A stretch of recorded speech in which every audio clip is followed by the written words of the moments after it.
કાનો કહે છે તું કેમ કશું નથી લાવતો, તું કંઈક લઈને આવજે. એને એની જઈને માને કહ્યું છે કે માં મને પણ શરમ આવે મારે બધાની વચ્ચે રહેવું. માં કહે છે કે બેટા આપણી પાસે વિશેષ કશું નથી, એટલે જે છાશ છે એમાં મિશ્રી નાખી મીઠી કરીને આપે છે. બધા પોતપોતાની ઘરેથી લાવેલી વસ્તુ આરોગી રહ્યા છે. આ સમયે બ્રહ્મલોકમાં રહેલા બ્રહ્માજીને થાય છે કે ભગવાન અત્યારે કઈ લીલા કરતા હશે એના દર્શન કરવા માટે થઈ અને બ્રહ્માજી સ્વયં નંદગાંવમાં આવે છે. અને આ ક્ષણે એવી ઘટના ઘટે છે કે મધુમંગલ આ ખાટી છાશ જે છે કોઈને આપવી નથી, એટલે ઝડપભેર એનું જે શીકું છે એ ઉપાડી અને મોઢે માંડી લે છે. એટલે ભગવાન દોડે છે કે ઉભો રે, તું એકલો ન પીશ. પણ એ તો ગટગટાવાની શરૂઆત કરે છે, ઉતાવળે પી રહ્યો છે. એટલે અહીંયાથી છાશ ઢોળાઈ રહી છે અને એ જે ઢોળાઈ રહેલી છાશ છે એને ત્યાં હાથ ધરી અને ભગવાન એ છાશ પી રહ્યા છે. અને આ જ ક્ષણે બ્રહ્માજીને આવવાનું થાય છે. એટલે બ્રહ્માજીને થાય છે કે એક સાધારણ મનુષ્યના મુખમાંથી એઠી પડી રહેલી વસ્તુ પદાર્થને જે ખાતો હોય એ મારો નાથ ન હોય. બ્રહ્માજીને પણ મોહ થયો. એટલે બ્રહ્માજીએ શું કર્યું, જે વાછરડા ચરી રહ્યા છે એને દિવ્ય શક્તિથી અદૃશ્ય કરી દીધા. કોઈ આવીને કાનાને કહ્યું, કાના આપણા વાછરડા દૂર જતા રહ્યા હોય એવું લાગે છે, દેખાતા નથી. કાનું કહે છે કે તમે બેસો, હું શોધી આવું છું. એને ખબર છે કે આ પરાક્રમ કોનું છે. કાનો આ તરફ વાછરડા શોધવા જાય એટલે બ્રહ્માજી આ તરફ જેના ગોપ મંડળીના બાળકો છે એને દ્રશ્ય કર્યા છે. બ્રહ્માજી બ્રહ્મલોકમાં ગયા. કહેવાય છે કે 1 વર્ષ સુધી ભગવાને એવા જ વાછરડા અને એવા જ ગોવાળ બનાવ્યા છે જે રોજ જાય પોતાના ઘરે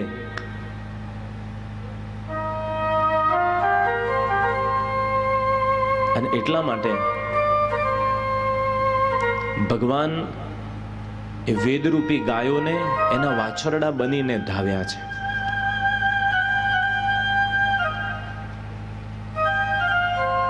પોતે બાળક બનીને એ દરેક ગોપીઓને માતૃત્વનું સુખ આપ્યું છે. આ તરફ બ્રહ્માજીનો જે મોહ ભંગ કરવા માટે બ્રહ્માજી આવે છે તો જુએ છે કે એ જ વાછરડા, એ જ ગાયો પાછા બ્રહ્મલોકમાં જઈને જુએ તો એ જ વાછરડા ને એ જ ગાયો. અહીંયા સ્તુતિ છે બ્રહ્માજીની. બ્રહ્માજીએ ભગવાનની માફી માંગી છે.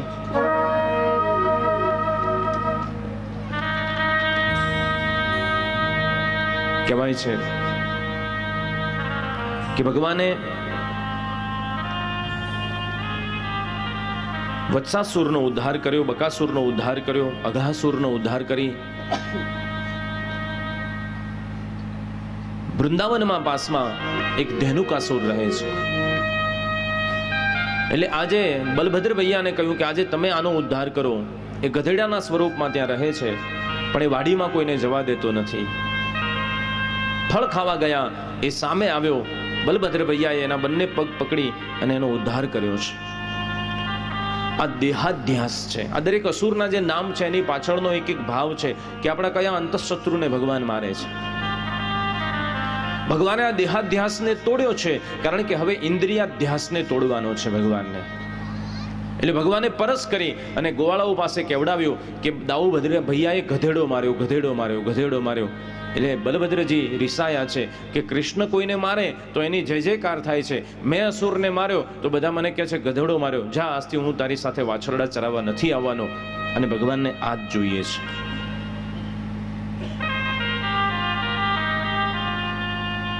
ભગવાન આવ્યા છે યમુનાના તટે. ગેડી દડાની રમત શરૂ થઈ છે. શરત મૂકવામાં આવી. બધાએ કહ્યું કે આ તટે રમાય એવું નથી અને કદાચ જો રમીશું તો જે દડો જોરથી નાખે અને કદાચ યમુનાના ધરામાં જઈને પડે તો જે નાખે એ લેવા જાય. પહેલો જ દાવ ભગવાનનો છે અને જેવો દડો નખાયો છે ભગવાને જોરથી એવી ગેંડી મારી કે જઈને પડ્યો યમુનાના ધરામાં.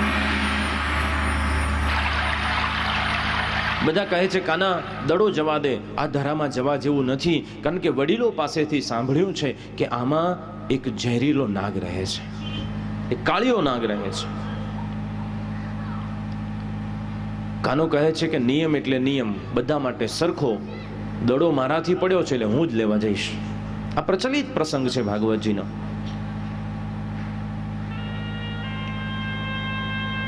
ભગવાને કછોટો માર્યો અને ભગવાન પડ્યા છે યમુનાના ધરામાં. પછી નરસિંહ મહેતાનું સુંદર પદમાં એના બધા વર્ણનો છે કે નાગણો એને કહે છે કે તું ક્યાંથી આવ્યો, કોને તને અહીંયા નાખ્યો, તારા શત્રુઓએ કદાચ તને મોકલ્યો છે, તું જાણતો નથી તું ક્યાં આવી ગયો છે.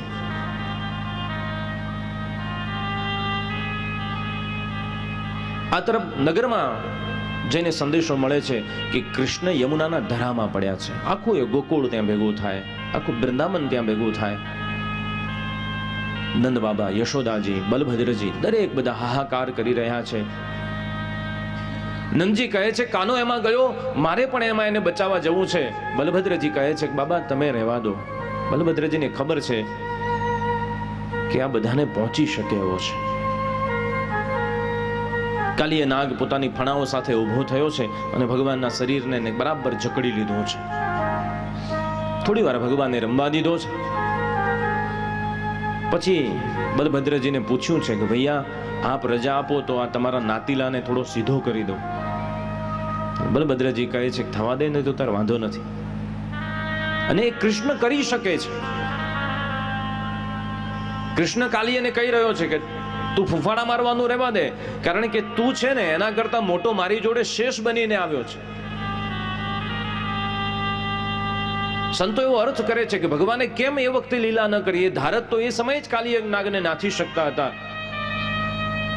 પણ બલભદ્રજીની આજ્ઞા લીધી છે. અને પછી ભગવાન મનમાં વિચારે છે કે હું ગારુડી મંત્ર જાણવારો મોટો મદારી છું, મારી પાસે નાગ પણ છે ને વાંસળી પણ છે. શેષ મારા મોટા ભાઈ છે, વાંસળી વગાડતા મને આવડે છે. મદારી પાસે જોઈએ શું? આ બે વસ્તુ જ જોઈએ ને. પણ મદારી ખેલ ક્યારે શરૂ કરે? પેલા બરાબર ડૂગડૂગી વગાડે અને ટોળું ભેગું કરે અને ટોળું ભેગું થાય પછી ખેલ શરૂ કરે ને. આ ટોળું ભેગું થઈ ગયું છે એટલે ભગવાને હવે ખેલ શરૂ કર્યો અને પોતાની કાયાને બરાબર વધારી છે. જ્યાં વધારી તો એના અંકોડા મંકોડા તૂટવા માંડ્યા છે કાલીય નાગના. બરાબર ઘમાસાણ યુદ્ધ થયું છે બંનેની વચ્ચે. એ જ્યાં ફણા મારવા જાય ભગવાન તરીને નીકળી જાય. ભગવાને છલાંગ મારીને એની ફણા ઉપર પગ મૂક્યો છે. આજે ભગવાનના સુકોમળ ચરણ આજે એને વજ્ર જેવા લાગી રહ્યા છે. એના મુખમાં જે કઈ ઝેર છે બધું ઓકીને બહાર નીકળી ગયું છે. એ શિથિલ થયો. ભગવાને એની ઉપર નૃત્ય કર્યું અને કહ્યું હવે બહાર મૂકી જા મને. અને યમુનાના ધરામાંથી કાલીય નાગ ભગવાનને લઈને બહાર નીકળ્યો છે. બધાએ ભગવાનના દર્શન કર્યા છે.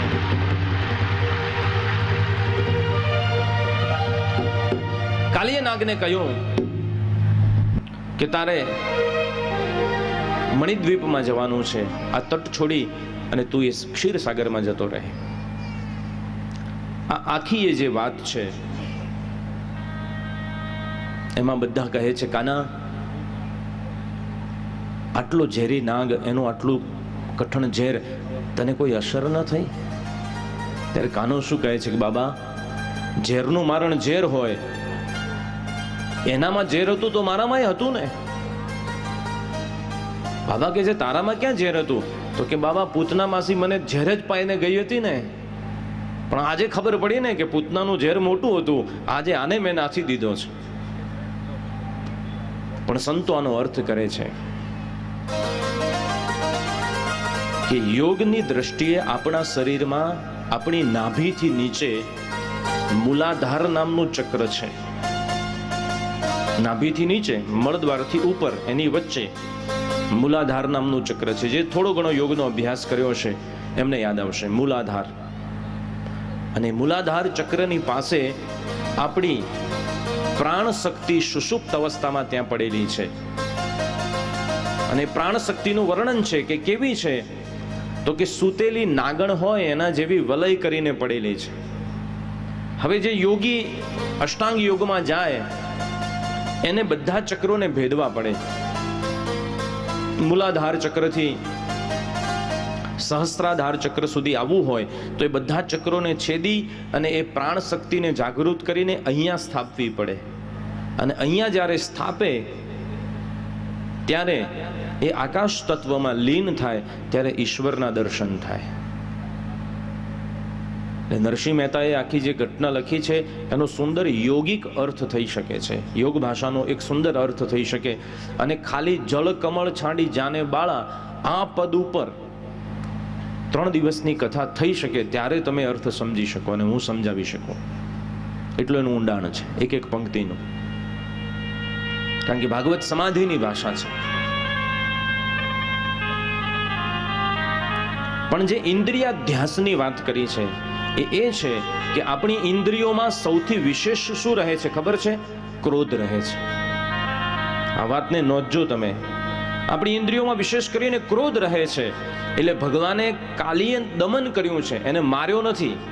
અઘાસુર બકાસુરને મારી નાખ્યા છે, શક્ટાસુરને મારી નાખ્યો, પૂતનાને મારી નાખી, પણ કાલીએ માર્યો નથી, એનું દમન કર્યું છે. કારણ કે ક્રોધ જરૂરી છે. હા, ક્રોધ ન કરો તો પછી અંકુશમાં રહે છોકરાઓ. અનુશાસન માટે ક્રોધ જરૂરી છે. એ તમે વેપાર વ્યવહાર કરો, ગમે તે કરો, ખેતી કરો, તો એ તમારે ત્યાં દાડિયા કામ કરતા હોય એને સંયમમાં રાખવા માટે ક્રોધ જોઈએ. એટલે ક્રોધને મારી ન નખાય. આ તો પેલો મોહન છે. આ મોહન એવું કહે છે કે એક મારે તો 10 વખત મારવું, છોડવો નહીં, એને ભૂકા કાઢી નાખવા.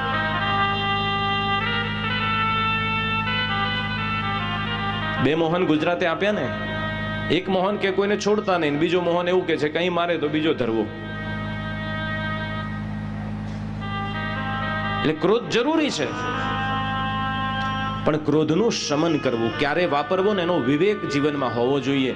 અને એ વિવેક આ કથા શીખવાડે છે કે યમુનાનો ધરો તારા માટે નાનો છે, તું જા ને મોટા સાગરમાં રહે.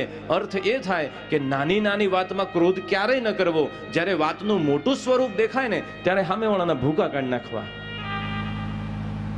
એટલે જે નાની નાની વાતમાં ક્રોધ કરતા હોય ને એ અહીંથી શીખ લેજો. આવડી વાતમાં ક્રોધ કેમ કરવો? ઢળી ગયું, ઢળી ગયું, ઢળી ગયું. નાની નાની વાતો પકડીને બેઠા છીએ ને એટલે ગાંઠો છૂટતી નથી જીવનને. એટલે ઇન્દ્રિયાધ્યાસ, ઇન્દ્રિયમાં રહેલો જે ક્રોધ છે એને શાંત કરવાની કથા છે આ. પછી એ દિવસે મોડું થયું એટલે વૃંદાવનમાં જ બધા રોકાઈ ગયા છે. જ્યાં રાતે ત્યાં રાતવાસો કર્યો છે. એ વનની અંદર દાવાગ્નિ ફાટી નીકળ્યો. એ દાવાગ્નિનું પાન ભગવાને કર્યું છે. આની પાછળનો પણ અર્થ છે કે કાલીય નાગના એ દૂષિત જળથી ત્યાંની વનસ્પતિ દૂષિત બની ગઈ છે.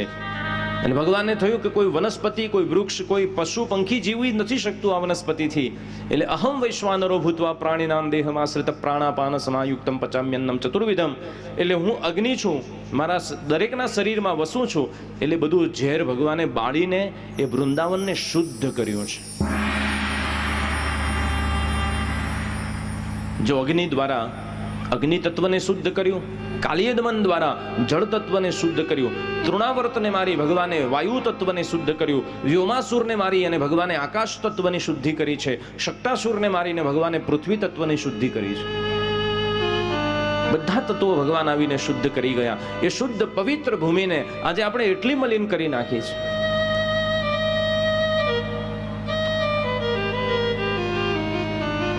સુખદેવજી મહારાજે વર્ષા ઋતુનું વર્ણન કર્યું છે. સુંદર વેણુગીતની કથા છે. માક્ષર માસમાં ગોપીઓએ કાત્યાયની નામના દેવીની ઉપાસના કરી, કાત્યાયની વ્રત કર્યું છે. આ વ્રત બહુ સુંદર છે. કુંવારી દીકરીઓ માટે, સૌભાગ્યવતી સ્ત્રીઓ માટે તે કાત્યાયની દેવીની સ્તુતિ છે. કાત્યાયની મહામાયે મહાયોગિન્યદીશ્વરી નંદ ગોપસુતમ દેવી પતિમ મે કૃતે નમઃ. અને અહીંયા ભગવાન ચીરહરણની લીલા કરે છે. હવે અહીંયા મારું તમારે ધ્યાન દોરવું છે કે હજુ ગોવર્ધન લીલા આવી નથી. અને ગોવર્ધન લીલા પૂરી થશે ને પછી ભગવાન કેટલા વર્ષના છે તો ત્યાં શ્લોક છે, કવ સપ્તાયનો બાલહ. હે નંદજી, આ 7 વર્ષનો બાળક ક્યાં અને આ મોટો ઉત્તુંગ પર્વત ક્યાં? શક્ય નથી લાગતું કે 7 વર્ષનો બાળક આ પર્વતને ઉપાડી શકે. આ વર્ષા ઋતુથી બીજી વર્ષા ઋતુ આવે ત્યારે ભગવાને ગોવર્ધન લીલા કરી છે. એટલે અત્યારે ભગવાનની ઉંમર છે 6 વર્ષની. કાન ખોલીને સાંભળજો કે જ્યારે ભગવાને ચીર લીલા કરી છે ત્યારે ભગવાનની ઉંમર 6 વર્ષની છે. તમારા ઘરમાં 6 વર્ષનું બાળક હશે, એ વિકારી છે?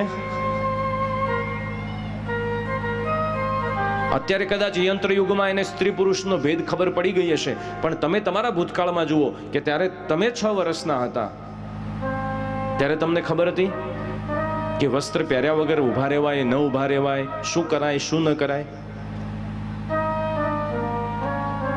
પણ ચિત્રકારોએ ચિત્ર દોરી દીધા કે ભગવાન વૃક્ષ ઉપર ઊભા છે, વસ્ત્રો લટક્યા છે અને ગોપીઓ આમ ઊભી છે. એટલે સમાજ એનો અર્થ લઈ લીધો કે ભગવાન ચીર હરણ કરે, અમે ન કરીએ. કૃષ્ણ કરે એ લીલા, આવા શબ્દો પાછા વાપરે.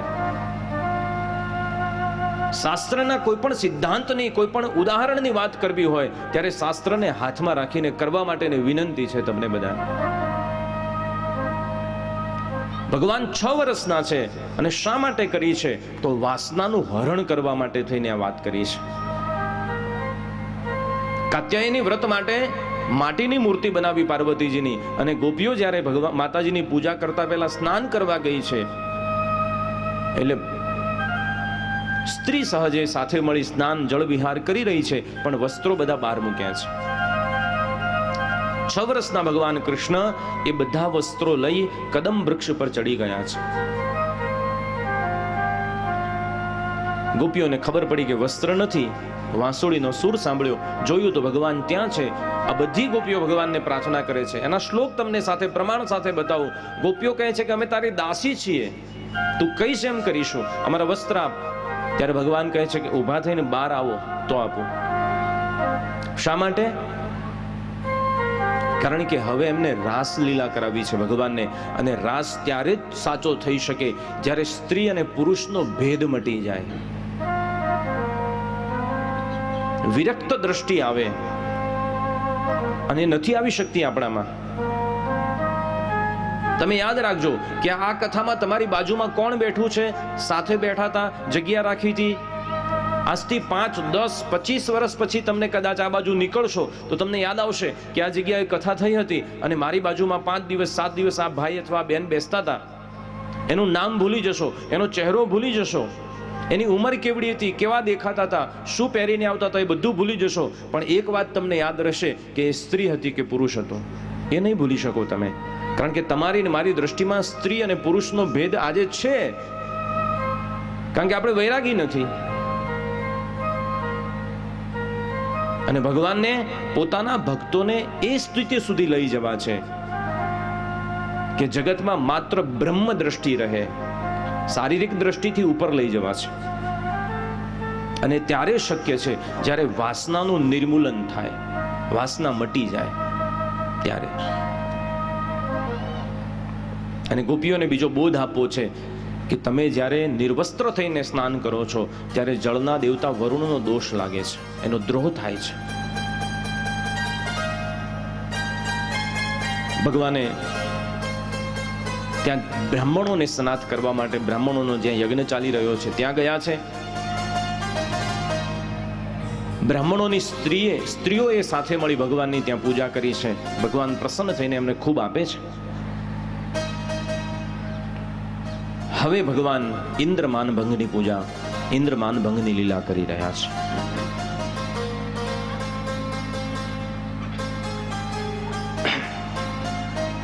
એક વખત નંદજી પ્રમુખ બધા ગોવાળાઓની સાથે, નંદ, સુનંદ, ઉપનંદ બધા ભેગા મળી અને કંઈક ચર્ચા કરી રહ્યા છે. ભગવાન બલભદ્રની સાથે ત્યાં ગયા છે. હવે તમને બીજી 2-3 વાત કરું કે આ જ્યારે ઇન્દ્રમાન ભંગની વાત કરી છે ત્યાં સુખદેવજી કહે છે કે ભગવાન અપી તારાત્રી બલદેવેન સંયુતા. ત્યાં કૃષ્ણ શબ્દ નથી લખ્યો, ત્યાં ભગવાન શબ્દ લખ્યો છે કે ભગવાન અપી તારાત્રી. ભગવાન ત્યાં છે, એ સમયે ભગવાન છે. એ કોઈ વસુદેવ દેવકીનું કે નંદજીનું બાળક નથી. કારણ કે હવે વિશાળ એક લીલા કરવા ભગવાન જઈ રહ્યા છે. એટલે ભગવાન પૂછે છે વડીલોને કે શાની ચર્ચા ચાલી રહી છે? ત્યારે બાબા કહે છે, લાલા આપણે બધા ખેડૂત છીએ, પશુપાલક છીએ. વરસાદ એ આપણું ઘરેણું છે, આપણી જીવાદોરી છે. અને વરસાદના જે દેવ છે ઇન્દ્ર, એને પ્રસન્ન કરવા માટે થઈ અને દર વર્ષે આપણે પર્જન્ય યાગ કરીએ છીએ. એની તૈયારી. ભગવાન કૃષ્ણ કહે છે, બાબા મને માફ કરજો, પણ મારે મારા 2-3 વાત મૂકવી છે બધાની વચ્ચે. કે બાબા વરસાદ જે છે એ કુદરતની કૃપાથી વરસે છે. ઇન્દ્રને એની સાથે કંઈ લેવા દેવા નથી. ઇન્દ્ર તો ફક્ત એનો સંરક્ષક છે. બાબા ભગવાન જે ફળ આપે છે એ મનુષ્યના કર્મ પ્રમાણે આપે છે. કર્મણા જાયતે જંતુ કર્મણ્યેવ પ્રલીયતે સુખમ દુઃખમ ભયમ ક્ષમમ કર્મણ્યેવાભિપદ્યતે. કર્મથી જ બધું શક્ય બને છે. જેવા કર્મ માણસ કરે છે એ પ્રમાણેનું ફળ એને મળે છે. બાબા મથુરાવાળા તો ક્યારેય યજ્ઞ કરતા નથી, તો એવું બન્યું ક્યારે કે મથુરામાં વરસાદ ન પડ્યો હોય? જગતની અંતા ભગવાન દરેકને આપે છે, દરેકનું પોષણ કરે છે. આ વાત ભગવાન કંઈ યજ્ઞનો વિરોધ નથી કરી રહ્યા, પૂજાપાઠનો વિરોધ નથી કરી રહ્યા, પણ એની પાછળનો જે સંદેશ છે સમજવા જેવો છે. ભગવાન કહે છે કે જો કોઈ એવો ઈશ્વર હોય કે જે કર્મના ફળને આપનારો હોય તો એ કરનારને જ ફળ આપે, અને કર્મ ન કરે એની ઉપર એનું સામર્થ્ય ચાલે જ નહીં. અહીં મહત્વ બાબા કર્મનું છે. તસ્માત સંપૂજયેત કર્મઃ. કર્મની પૂજા કરવી જોઈએ.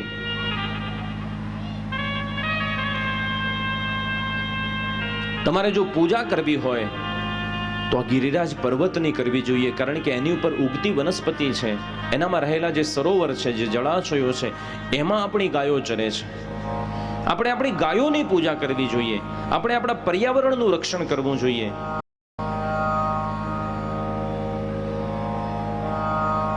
અને આ મહત્તા છે. સૌથી વહેલો પર્યાવરણવાદી ઈશ્વર જો કોઈ હોય તો એ ભગવાન છે.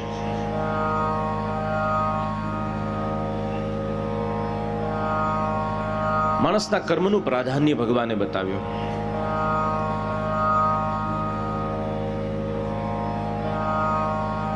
ભગવાન કહે છે કે બાબા આપણો સાચો પોષક તો ગોવર્ધન છે. એતન મમમર્તમ તાતમ ક્રિયતામ યદિ રોચતે. અમારો મત છે, જો તમને અનુકૂળ પડે તો તમે ગોવર્ધનની પૂજા કરો.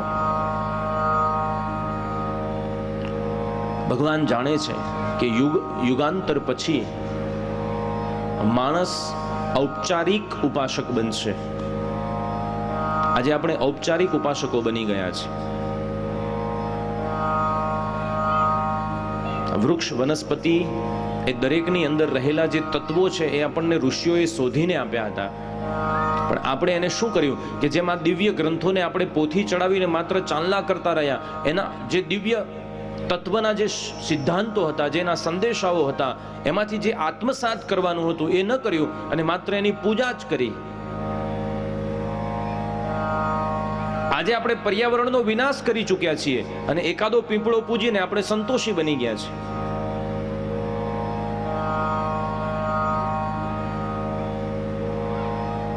આગળ પણ વાત થઈ હતી કે પૃથ્વીએ ગાયનું સ્વરૂપ લીધું છે, એટલે પેલું ગુણવત્તાવાળું દૂધ મેળવવામાં આપણે ગુણવત્તાવાળી ગાયને ખોઈ દીધી છે.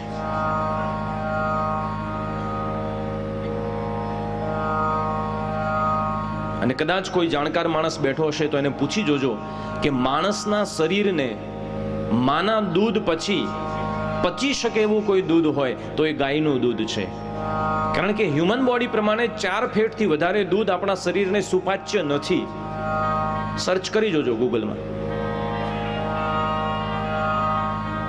અને જેને જેને વધારે ફેટના દૂધ ખાધા છે એ ઉજળા દેખાય, તંદુરસ્ત દેખાય, પણ સ્વાસ્થ્ય નથી સારા એના. અને ગુણ પણ એવા થાય. જેને ગાયનું દૂધ પીધું છે એ આજે પણ સ્ફૂર્તિ લાશે 70 વર્ષે પણ. અને ભેંસનું દૂધ પીધેલું 7 વર્ષનું હશે ને સોફામાંથી 3 બૂમે ઊભું થશે. કારણ કે ભેંસના પાડાને તમે ઉભેલું ક્યારે ચરતું નહીં જોયું હોય, એ બેઠું બેઠું જ વાગોળતું હોય. અને વાછરડાને કોઈ દિવસ બને ત્યાં સુધી બેઠું નહીં જોયું હોય તમે. એના દૂધના ગુણ આવે. તો ભગવાનને આ કરવું છે કે માત્ર તમે પ્રતિકાત્મક પૂજાઓ કરી અને ક્યાંય અટકી ન જશો. ઔપચારિક યજ્ઞો કરવાની ના પાડે છે ભગવાન. એની પાછળના સિદ્ધાંતો, એમાંથી જે સાચું મેળવવાનું છે એ શું છે, એ માટે આખી ગોવર્ધન લીલા ભગવાને કરાવી છે. શું કરીએ લાલા? અમે ક્યારેય ગોવર્ધનની પૂજા કરી નથી. લાલો કહે છે, એક કામ કરો, તમારી પાસે જે કંઈ સામગ્રી છે એ બધી સિદ્ધ કરો. દીપાવલી આવી રહી છે એટલે દરેકે પોતાના ઘરે સામગ્રી સિદ્ધ કરી છે. નંદજીના આંગણે સૂત માગધ બંદીજનો બધા આવીને સ્તુતિપાઠ કરે છે. મંગળ વાજિંદ્રો વાગી રહ્યા છે, એના નાદ સંભળાઈ રહ્યા છે. બ્રાહ્મણો વેદના ઘોષ કરે છે કે દર વર્ષે યજ્ઞ કરીએ છીએ, આનાથી કંઈક વિશેષ લાલો યજ્ઞ કરાવવાનો છે. બધી સામગ્રી સિદ્ધ થઈ. બધાએ કહ્યું કે લાલા હવે શું કરવાનું છે? બોલે કે આ બધું ગાડામાં ભરો અને ચલો ગોવર્ધનજીની પાસે. ગાડા ભરાણા છે. બધા ભગવાનનું ધૂન સંકીર્તન કરતા કરતા ગોવર્ધનજી પાસે આવ્યા છે.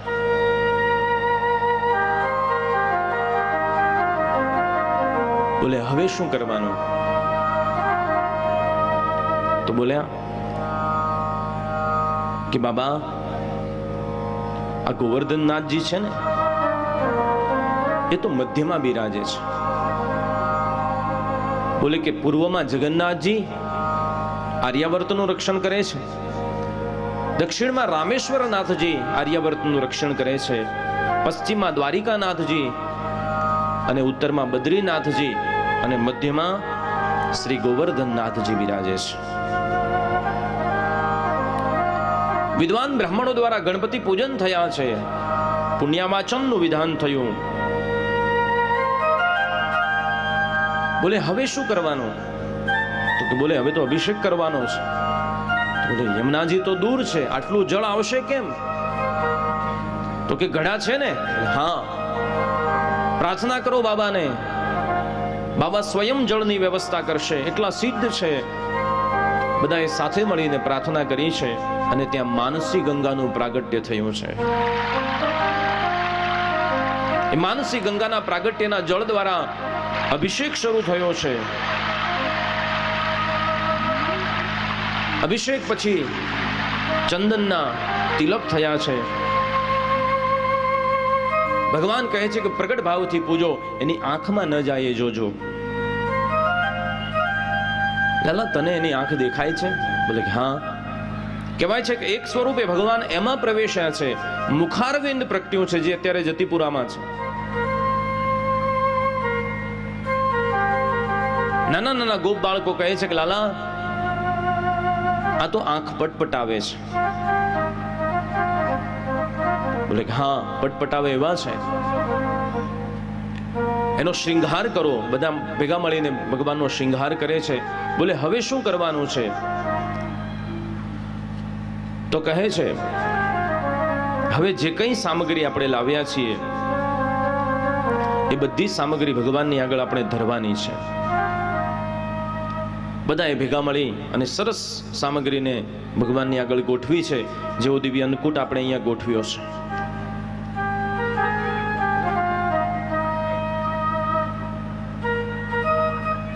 બોલે લાલા હવે શું કરવાનું? તો કહે છે કે હવે ભગવાનનો થાળ ગાવાનો. સામગ્રી ધરાવીને થાળ ગાવો પડે ને ભગવાનને. અને બધા સાથે મળી ભગવાનનો થાળ ગાય છે. તમને પણ વિનંતી છે કે જ્યારે પણ તમે ભગવાનને જે કંઈ ઘરમાં રસોઈ સિદ્ધ કરો એ ભગવાનને ધરાવી મંત્ર દ્વારા અથવા થાળ દ્વારા એકાદી પંક્તિ ગાઈ અને ભગવાનને જમાડીને જમજો. અહીંયા અન્નકૂટનો મહાન થાળ 56 ભોગનો ધરાવ્યો છે, એનું ઉદ્ઘાટન કર્યું અને બધાએ સાથે મળી ભગવાનનો થાળ ગાયો છે. આવો આપણે પણ થાળ ગઈએ સાથે મળીને. આવજો છોગલા ધારી મારે ઘેર, આવજો છોગલા ધારી, આવજો છોગલા ધારી મારે ઘેર, આવજો છોગલા ધારી. લાડુ જલેબી ને સેવ સુવાળી, લાડુ જલેબી ને સેવ સુવાળી, તો ભાવે રે લાવી છું મારી મારે ઘેર, આવજો છોગલા ધારી મારે ઘેર, આવજો છોગલા ધારી.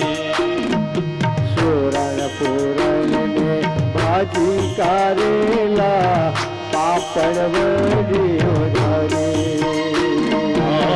સોરણ પૂરણ ને ભાજી કારેલા, પાપડ વડી વધારી.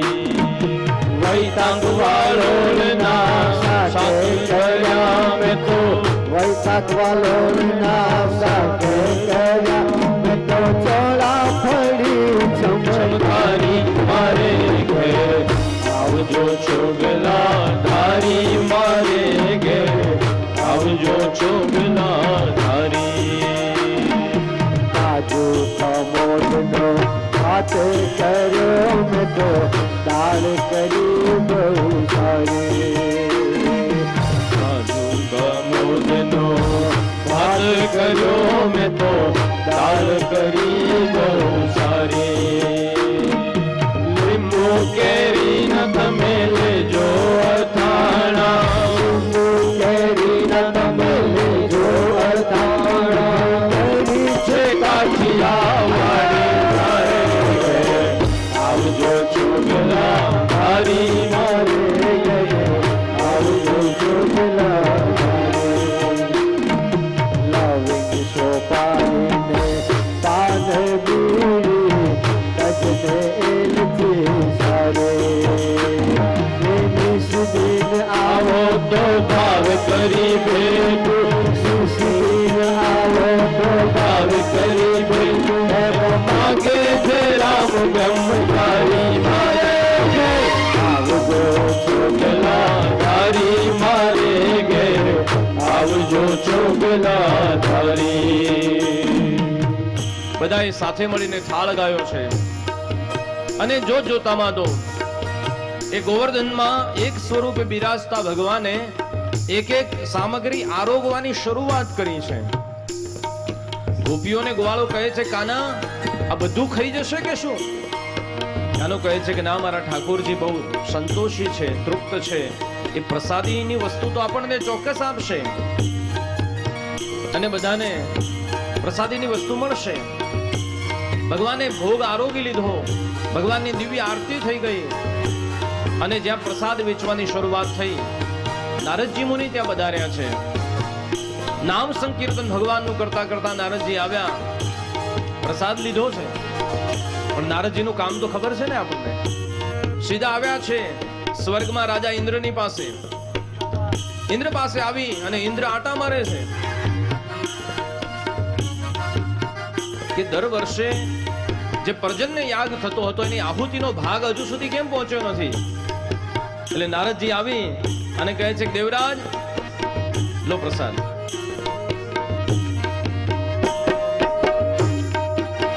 એટલે ઇન્દ્ર મહારાજ પ્રસાદ ખાય છે. પ્રસાદ ખાઈ અને પછી નારદજીને પૂછે છે કે નારદજી પ્રસાદ તો મીઠો છે, શાનો હતો? એટલે નારદજી કે તારું નાક કાપ્યું ને એનો. હવે તું જે યજ્ઞની રાહ જુએ છે ને આજે નહીં થવાનો ને હવે પછી ક્યારે થવાનો? કેમ? તો કહે છે કે ભગવાને ઇન્દ્રયાગ બંધ કરાવ્યો છે અને હવે ગોવર્ધનની પૂજા શરૂ થશે. અને જ્યાં સમાચાર સાંભળ્યા છે અને ઇન્દ્રને ક્રોધ ચડ્યો, ઇન્દ્રએ તરત આદેશ કર્યો છે અને બધા મેઘને બોલાવ્યા. મેઘને બોલાવીને આદેશ કર્યો છે કે જાઓ, મારે મેઘ ભેગા થઈને તૂટી પડો. મારી અવજ્ઞા કરી છે, મારું અપમાન, જ્યાં સુધી હું ન કહું ત્યાં સુધી ઉભા ન રહેતા. અને જાણે કારતકના સમયમાં બરાબર અષાઢના વાદળો ઘેરાયા છે, આખું આકાશ કાળું ડિબાંગ બન્યું, જોતજોતામાં અંધારું છવાઈ ગયું અને બધા વરસાદ ત્યાં આવીને ઉભા થયા છે. ઇન્દ્ર કહે છે, સમજે છે શું? વાચાલમ બાલિશામ બાલિશમતુ પંડિત માનિનો વાચાલમ બાલિશમ અગ્ન પંડિત માનિનો કૃષ્ણ મર્ત્યુપાસિત જો કામે ચક્રુરપ્રિય કૃષ્ણ મર્ત્યુપાસિત જો કામે ચક્રુરપ્રિય ગણમ સાવર્તકં નામ મેઘાનામ તંત્રકારિણામ ઇન્દ્ર પ્રચોદયત ક્રોધો વાક્યમ તાદેશમાયયો ઇન્દ્ર પ્રચોદયત ક્રોધો વાક્યમ તાદેશમાયયો. જોતામાં તો મુશળધાર વરસાદ વરસી રહ્યો છે, સામેલા ધારે. બધા કાના, આ શું થઈ રહ્યું છે? કાનો કહે છે કે ગોવર્ધન નાથજીએ તરત કૃપા કરી છે આપણી ઉપર. આ વરસાદ તો એમની લીલા છે, તમે ચિંતા ન કરશો, કશું થવાનું નથી. અને ભગવાન એટલા દયાળુ છે કે એમને મને કહી દઉં કે જ્યારે પૂજા પૂરી થશે ત્યારે વરસાદ આવશે, એટલે ચિંતા ન કરશો. પણ કાના આટલો વરસાદ આટલો ક્યારે જોયો નથી. તો કહ્યું કે શ્રી ગોવર્ધનનાથજી એવું કહ્યું કે જ્યારે વરસાદ બહુ વધે ને ત્યારે આપણે એમના શરણમાં જઈશું, અને શરણમાં જતાની સાથે આપણે જ્યારે પ્રયત્ન કરીશું ત્યારે ભગવાન છત્રની જેમ આપણી માથે ઉભા રહેશે. એવું થશે કાના? બોલે હા, આવો મારી સાથે. અને બધા ટોળે વળીને આવ્યા છે પલળતા વરસાદમાં ગોવર્ધનજીના તળેટીમાં, અને ભગવાને પ્રણામ કર્યો. દેવોએ શંખનાદ કરી અને ભગવાનને વધાવ્યા છે. અને ભગવાને પોતાના ડાબા હાથની તર્જનીને નીચે મૂકી છે, અને જ્યાં ગોવર્ધનને આમ ધીરે ધીરે ધીરે કરતા ઊંચા કર્યા, ગોવર્ધનનાથજી ઊંચા થઈ રહ્યા છે. આ બધી લીલા ત્યાં ગોવાળાઓ જોઈ રહ્યા છે. અને જોત જોતામાં જેમ એક નાનું બાળક છત્રીને ધારણ કરે, છત્રાકમ ઇવ બાલકમ, ભગવાને છત્રીની જેમ ગોવર્ધનજીને ધારણ કર્યા. એ ગોવર્ધનને ધારણ કરનારા બન્યા, ગિરિરાજને ધારણ કર્યો. બોલીએ શ્રી ગિરિરાજ ધરણ કી,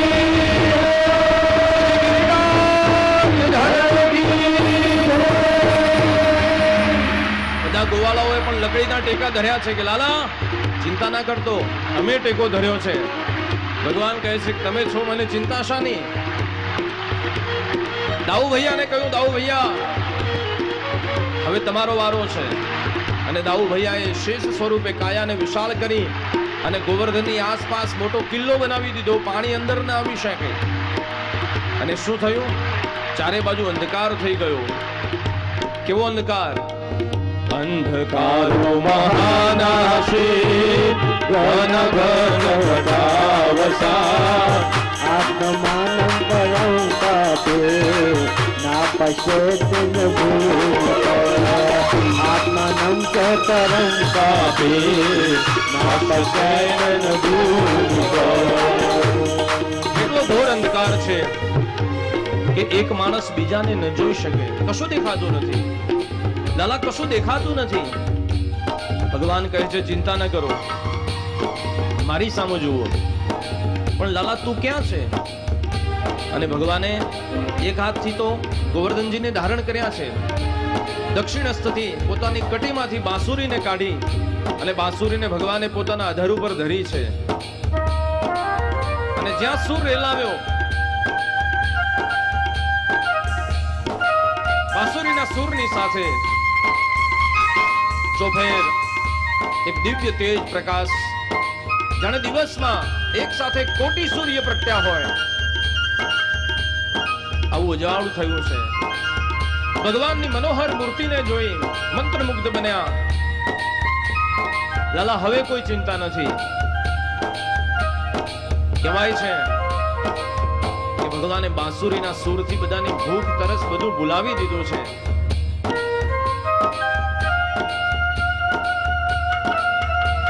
આ તરફ એક માસ સુધી વરસાદ વરસ્યો છે, એક માસ. હવે ઇન્દ્ર થાક્યો એટલે સ્વયં ત્યાં આવ્યો અને આવી અને આ નાનું સરખું બાળક એકદમ વાચાળ બાલિશ અજ્ઞાની, અને શું ખબર પડે ઇન્દ્રનું સામર્થ્ય શું છે. અને જ્યાં જળ લઈ અને પ્રલયનું જળ છાંટવા જાય, ભગવાને માત્ર દ્રષ્ટિ કરતાની સાથે એનો હાથ એમનો એમ ખોડાઈ ગયો છે, સ્તબ્ધ થઈ ગયો. પ્રયત્ન કર્યો પણ હાથ પણ હલી શકતો નથી. અને પછી એ દેવરાજને ભાન થયું છે કે હું જેને બાળક સમજી રહ્યો છું એ તો મારો બાપ છે, જગતનો પિતા છે. ક્ષમા યાચના કરી, માનસી પ્રાર્થના કરી, સુરભી ગાયના દૂધથી ભગવાનનો અભિષેક કર્યો છે. આજે પણ સુરભી કુંડ છે, ગિરિરાજ ધરણમાં જાવ ત્યારે બધા મેઘ પાછા ગયા અને પાછા ગિરિરાજ ધરણને એના મૂળ સ્થાને ભગવાને પધરાવ્યા છે. અને સુંદરતમ ગિરિરાજ ઉત્સવ થયો છે. અને ભગવાનની ઇન્દ્રમાન ભંગની લીલાની આ સુમધુર કથા ને આપણે વંદન કરીએ છીએ. બોલીએ શ્રી કૃષ્ણ કનૈયા શ્રી ગિરિરાજ ધરણ કી જય. આવતીકાલે ભગવાનના દિવ્ય લીલાની કથા છે કે જેમાં ભગવાન ગ્રહસ્થી થવાના છે. એ ભગવાનના વિવાહ સંસ્કાર છે. સંસારના ઘણા લગ્નમાં આપણે ગયા છીએ, ઘણા લગ્નમાં નાચ્યા છીએ, પણ આવતીકાલનો અવસર અલૌકિક છે. ભગવાનના ગોત્રોચ્ચાર સાથે અહીંયા લગ્ન થશે, તુલસી વિવાહ થશે, રૂકમિણી વિવાહ જેને કહેવાય છે. સુંદર આયોજન યજમાન પરિવારે કર્યું છે. હવે મને એટલી તો ખબર છે કે સોસાયટીમાં પડોશમાં લગ્ન હોય તો આપણે ખૂબ સારી રીતે તૈયાર થઈને જઈએ છીએ, કારણ કે જાનમાં જતા હોઈએ છીએ. એટલે કાલે એ પ્રમાણે તૈયાર થઈને આવજો. આપણે બે પક્ષ કરવા પડશે ને, વર પક્ષ થશે, કન્યા પક્ષ થશે, પછી ફટાણા ગવાશે, ક્યાંથી આવ્યા રે ક્યાંથી આવ્યા રે, આ બધું તમારે ગાવું પડશે ને. એટલે એ પ્રમાણે તૈયાર થઈને જજો, ને પછી સામેવાળા બરાબર ગાશે તમને. એટલે એ પ્રમાણેની તૈયારી કરવી પડશે આપણે. અને બહુ તૈયાર થવા પાછા બ્યુટી પાર્લર સુધી એ ન જતા, કારણ કે એમાં પછી અડધી કથા જતી રહેશે. હા, આ થોડી શિવજીની જાન છે. એટલે સુંદર રીતે આપણે તૈયાર થઈને આવીશું. કશું લાવવાનું નથી અને કશું આપવાનું નથી, આપણે ખાલી પ્રસંગ માણવાનો છે સુંદર રીતે. અને ઘણી બધી સુંદર ચર્ચાઓ આવતીકાલે થશે. આજે આપણા આંગણાની શોભાના જે કંઈ મહેમાનો, પાલનપુરના મુરબ્બીઓ પધાર્યા છે, મારા આત્મીય સ્વજનો, અમારા અરવિંદભાઈ જોશી, સુધાબેન જોશી પરિવારના આમંત્રણને માન આપી દૂર સુદૂરથી જે પણ પધાર્યા છે, એ દરેક અત્રે મને જે દ્રશ્યમાન છે, પૂજ્ય દાદા પણ અત્રે બિરાજે છે, એ દરેકને હું શબ્દપુષ્પથી આવકારું છું. એ બધા આમંત્રિત મહેમાનોને તમારા બધા માટે થઈને એકવાર આપણે તાળીઓનો નાદ કરી દો જોરદાર. હા, કારણ કે અમુક તો અમારા એવા શેઠિયા છે ને અમારા, કે એને સોનાની સાંકળે બાંધીને પણ લાવીએ તો આવે નહીં. એમને ધમકી આપવી પડી કે નહીં આવો તો હું નહીં આવું. હા, એટલે આવ્યા છે આજે, પધારો. એટલે દરેકને હું આવકારું છું. આવો આગળનો કાર્યક્રમ અને જે કંઈ પૂજા આરતી આપણે કરવાની છે, આમંત્રિત મહેમાનો પણ બધા આરતીમાં જોડાશે. આગળની બધી માઇકનો હવાલો મારા શાસ્ત્રી જનકભાઈ પાસે. શ્રી અર્પણ પાર્ક સોસાયટીના કમિટી મેમ્બર્સ એ પણ પૂજ્ય શાસ્ત્રીજી અને ભગવાન ભાગવતજીનું પૂજન અર્ચન કરશે અને ઠાકોરજીના આશીર્વાદ ગ્રહણ કરશે અને પૂજ્ય ભાઈશ્રીનું સ્વાગત સન્માન કરશે.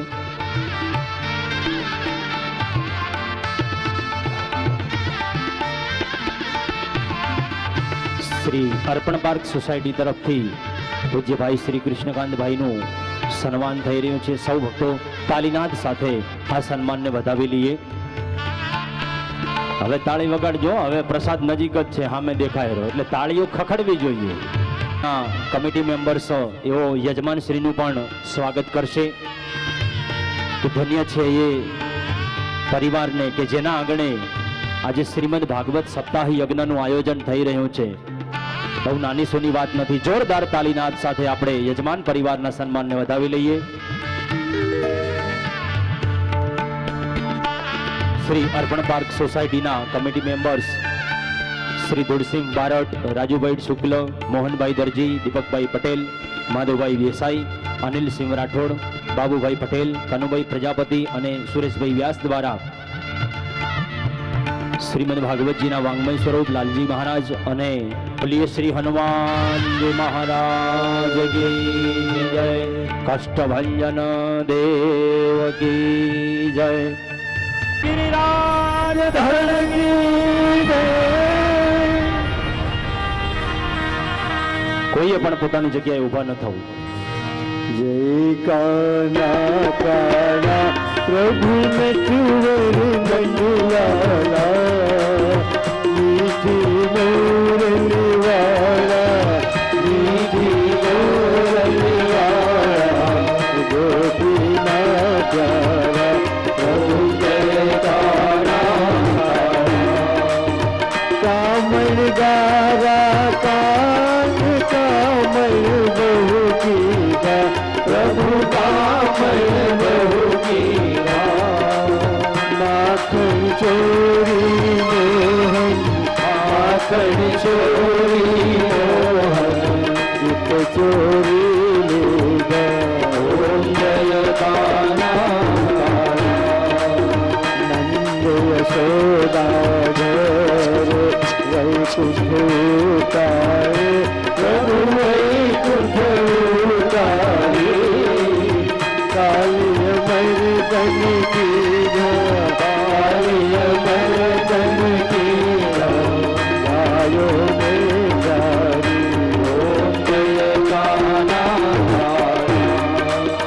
ભૂતનો તુજ પાર કે નહીં આવે, પ્રભુ કે નહીં આવે.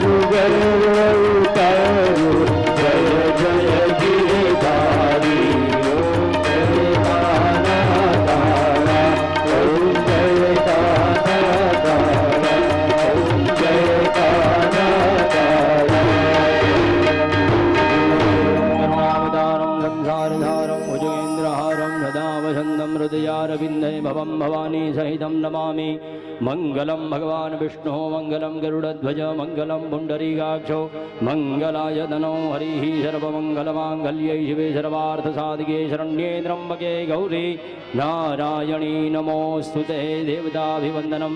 बहनों नीचे उभेला भक्तो भगवान ने आरती आपे, यजमान परिवार आचार्य श्री ने आरती आपे।